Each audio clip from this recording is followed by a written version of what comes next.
Looking at Russia, because you've also been a very strong advocate of tougher action against Russia, be it from the United States, be it from the European Union, be it from NATO.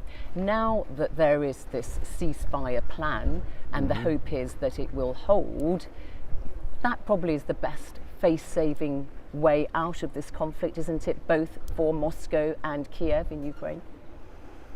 Vladimir Putin's ambitions were very well known to me and to others. He knew that once Yanukovych left, he had to take Crimea because of Sevastopol.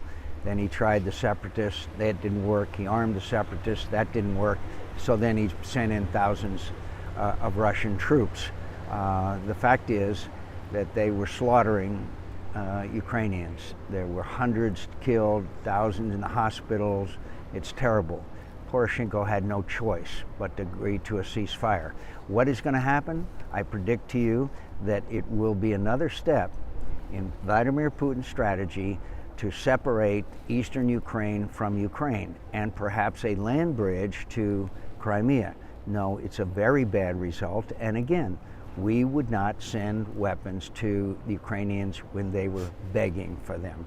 We wouldn't even give them intelligence because we didn't want to, quote, provoke Vladimir Putin. By showing weakness, we provoked Vladimir Putin. Who do you mean by we? The United States? The United States working with the EU? And of course the Europeans, but I wasn't surprised about the Europeans. I was deeply disappointed in the United States of America when they begged us for defensive weapons and they wouldn't even do that. In fact, it was almost comical. They sent MREs. Why were you not surprised by the Europeans, you say, not taking sufficiently tough action against Because Putin? they're dependent on Russian energy. It's obvious. It was obvious. And the United States, it was obvious that we weren't going to assist them, and because they don't want to, quote, provoke Vladimir Putin. And there's nothing that provokes Vladimir Putin more than weakness.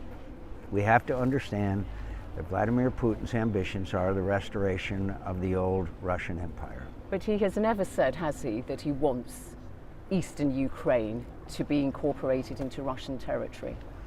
What he has said is, well, just a few days ago, he said, I could take Kiev in 2 weeks. But what he has said is that he wants Nova Russia, which is an old czarist phrase, which means he wants eastern Ukraine. He wants to make sure he keeps Crimea, and he would like to see, if he can get away with it, Moldova and the Baltics as well.